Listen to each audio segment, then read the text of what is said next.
अफजल मजूका साहब के पास इमरान खान साहब की जो अपील है उस पर डिफेंस की जानिब से इमरान खान साहब की जानिब से उनकी मिसेस के बिहाफ पर आज फाइनली दलाइल ख़त्म हो चुके हैं और कंक्लूड हो चुके हैं। और अब इस केस में सिर्फ सरकार की जानिब से कल उनको आखिरी मौका दिया गया है कि कल वो अपने दलाइल देंगे। आज जब हम कोर्ट में आए तो सबसे पहले मुनासिब समझा कि ख़वातीन को भी जो अंदर आने नहीं दिया गया, ख़वातीन को नहीं रोकना चाहिए। फिर इसी वजह से आप देखें कि यूनाइटेड नेशंस भी मजबूर होती है कि ह्यूमन राइट्स की वायलेशन है, ख़वातीन की आवाज़ को सुप्रेस नहीं करना चाहिए। हम आज मुस्तफ़ीद हुए अदालत में बैरिस्टर खतीजा सिद्दीकी की मौजूदगी से, और मेरे साथ मौजूद हैं ज़ैनब उमैर, इनकी मौजूदगी से, जो मुस्लिम फैमिली लॉ भी पढ़ाते रहे, प्रोफेसर्स हैं लॉ कॉलेजेस में। सो इनको भी असिस्टेंस का पूरा मौका और अपॉर्चुनिटी मिली कि खुल के ये बुशरा बीबी के बिहाफ पर, ख़वातीन के बिहाफ पर कोर्ट को दलाइल दें और कोर्ट को कायल करें इस बात पर कि जो फ़ैसला आया है वो एक गलत फ़ैसला है और दोनों को ऑनरेबली एक्विट किया जाए इस मुकदमे में। अगर आप पूछें कि लुब्बे लुबाब क्या है आज के तमाम दलाइल का, तो 5-6 बातों से बात आगे नहीं जाती।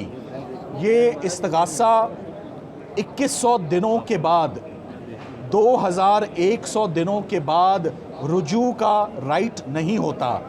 हमारे मज़हब, हमारी सोसाइटी में 3 तलाक़ें लिखी हुई ठंडे मीठे पेन के साथ फाइनलिटी अटेन करती हैं और वो फाइनल कंसिडर की जाती हैं, उसमें रुजू का राइट या गुंजाइश नहीं बचती।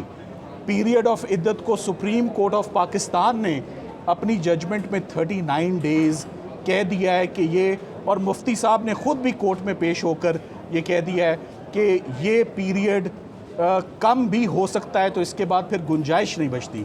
सबसे बड़ा जो ब्लो इस्तगासे को जाता है खावर मानिका साहब के केस को, कि पूरे का पूरा केस एक डिवोर्स सर्टिफिकेट से दिन गिने जा रहे हैं, और जो दिन गिने जा रहे हैं उसके ऊपर जो तारीख़ लिखी हुई है, वो डेट भी और वो महीना भी, उसके ऊपर टेम्परिंग है, उसके ऊपर इंटरपोलेशन है, उसके ऊपर फजिंग है। वो डॉक्यूमेंट एक अनसेफ डॉक्यूमेंट है और एक क्वेश्चनेबल डॉक्यूमेंट है। सो जो तलाक़ की तारीख़ ही डाउटफुल हो गई तो पूरे का पूरा केस डाउटफुल हो गया। ये जज साहब ने ख़ुद भी फरमाया कि 40 मिनट से ऊपर का केस नहीं है। ये तो फ़ैसला आएगा तो हमें पता लगेगा कि इससे मुस्तफ़ीद कौन होता है, इससे डिफेंस होती है या इससे सरकार मुस्तफ़ीद होती है।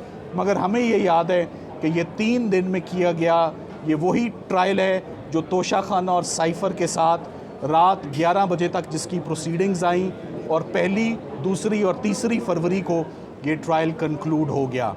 आज अपने दलाइल में ख़वातीन ने बहुत पुरज़ोर तरीके से इस बात पर ज़ोर दिया कि पाकिस्तान में ख़वातीन जिनके साथ मिसहैप खुदा न खास्ता हो जाते हैं और दूसरी दफ़ा शादी के लिए घर वाले ख्वाहिशमंद होते हैं, जब ऐसी प्रोसिक्यूशंस होंगी तो फिर क्या इंजाम होगा हमारी सोसाइटी का।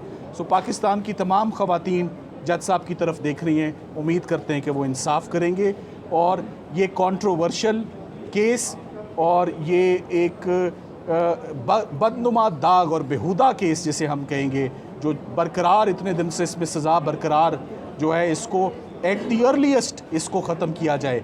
क्योंकि आपके ये एक्विजिशंस किसी भी खातून पर हों, मगर इस केस में प्राइम मिनिस्टर लेवल तक, प्राइम मिनिस्टर हाउस पर आपके ये एक्विजिशंस जा रहे हैं। बिलो द बेल्ट ये बातें, नामुनासिब बातें, ये केसेस कभी अदालतों में आने ही नहीं चाहिए। पब्लिक की इसमें रिजेंटमेंट है, पब्लिक का इसमें डिसअप्रूवल है, पब्लिक का डिस्गस्ट है कि ये मुकदमा कभी चलना ही नहीं चाहिए था। उम्मीद करते हैं इसमें एक्विटल होगा। सर ये बताइएगा कि आप जो वकील मुखालिफ से सवाल उठाए जज साहब ने, 3 से 4 सवाल उठाए, उसमें कितनी बड़ी जान है? वो बड़े जानदार सवाल हैं, हमारे पॉइंट्स भी बड़े जानदार हैं। फ़ौजदारी का मुकदमा किसी एक नुक्ते पर भी बरी करने के लिए काफ़ी होता है। हमारे पास 7 से 8 बड़े ज़बरदस्त पॉइंट्स हैं। अगर सरकार उस टेम्परिंग और फोर्ज तारीख से बाहर ही नहीं निकलती तो मुकदमा यहीं पर ख़त्म है। जज साहब को बार बार एक ही हम रिक्वेस्ट करते आए हैं कि आप अपनी निगाहें प्लीज़, हमारी दरख्वास्त है कि इद्दत पीरियड से हटा के तलाक़नामे की तारीख़ के ऊपर लाएं, जिसके ऊपर सिर्फ कटिंग, दिन के ऊपर भी और महीने के ऊपर भी आपको सिर्फ कटिंग और आपको इंटरपोलेशन मिलेगी। वो एक अनसेफ डॉक्यूमेंट है। और खावर मानेका साहब आज़म खान साहब की तरह अगवा हुए, अगवा होने के बाद जिसे वो टिपिकली अगवा बराए बयान कहते हैं, उनका इस केस में शामिल होना, शमूलियत इख्तियार करना, ओन चौधरी साहब का साथ देना, जो कि ओन चौधरी साहब ने अपनी शहादत में एडमिट किया है कि मैं ख़ान साहब के मुखालिफ कैंप में हूँ और मेरे और उनके अब सियासी इख्तलाफात हैं।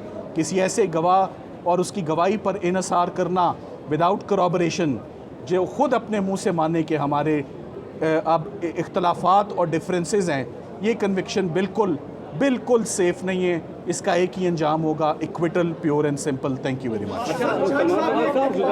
गुज़श्ता रोज़ हावन मनिका ने प्रेस कॉन्फ्रेंस किया है। हावन मनिका ने प्रेस कॉन्फ्रेंस किया, वो ये कह रहे थे कि 39 दिन कहीं भी नहीं है। वो एक ऑडियो भी सुना रहे थे, वो कह रहे थे कि मेरे साथ ज्यादती हुई है। बार बार इस बात के ऊपर वो फोकस कर रहे थे कि 39 दिन नहीं है। देखिए, अब ये फैसला मैं आपको दोबारा एक बात बता रहा हूँ।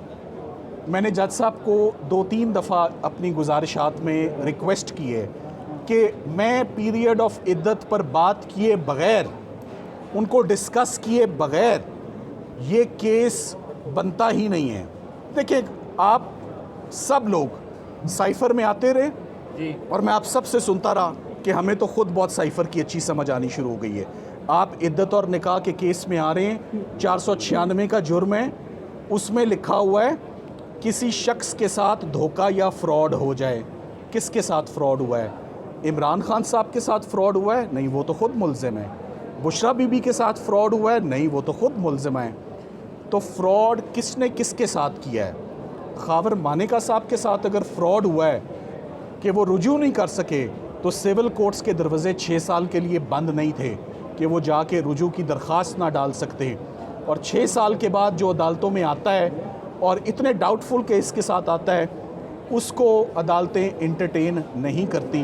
खास तौर पे कहा है कि जब जाहिद आसिफ साहब दलाइल देने आए तो मुझे वो इस बात पर मेरी तसल्ली भी करें और मुकम्मल असिस्टेंस भी दें कि ये एविडेंस किस तरह पढ़ा जा सकता है, इस पर सेटिस्फाई करें। ये जो 7-8 आप अपने पॉइंट्स बताने सर अगर शेयर करना चाहें। ये वो 7-8 पॉइंट्स 2000 दिनों की ताक़ीद है, मुस्तकीस का बदले जाना है, उनका ना बनना है और ये बच्चों का ना पेश होना है।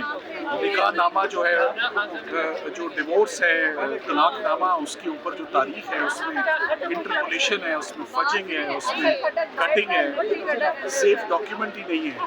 और बड़े पॉलिटिकल एनिमीज़ जो हैं, सियासी हरीफ, सियासी दुश्मनों को आपने गवाह बना के तो वो पेश किया अदालत में, तो ये बड़ा फिर अनरिलायबल केस बन जाता है। और इंशाल्लाह उम्मीद करते हैं कि इंसाफ होगा इस केस में और बेहतर होगा। सर, आज महंगी चॉकलेट्स और कराची की मिठाई का जिक्र आपने किया, तो वो किस तरह किया था सर अदालत ने आपने आज? वो लंबी बात हो जाती है। आप कोर्ट में जो बात आपको बताइए, आप वही नोट करें। सर, कहीं फैसले के बाद कोई कराची की मिठाई तो नहीं आ रही? कोई फैसले के बाद कोई मिठाई तो नहीं आ रही? तनाजुर सर क्या था आपस में? पीटीआई वाले खिलाएंगे आपको। वकील का काम तो केस लड़ना होता है, क्लाइंट का काम होता है, और उनके आपको बड़े दीवाने नजर आ रहे हैं पीटीआई के, वो जरूर खिलाएंगे अगर अच्छा रिजल्ट आएगा तो इंशाल्लाह। Thank you sir, thank you sir.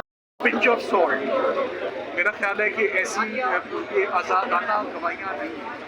और इससे पहले भी आज़म खान साहब की गवाही साइफर के केस में इस्लामाबाद हाई कोर्ट रिजेक्ट कर चुकी है। तो गवाही आएगी, उस पर जरा होगी, तो जरा के अंदर ही वो स्मैश हो जाएगी इंशाल्लाह। क्रॉस एग्जामिनेशन जब होगा तो वो डिमोलिश होगा।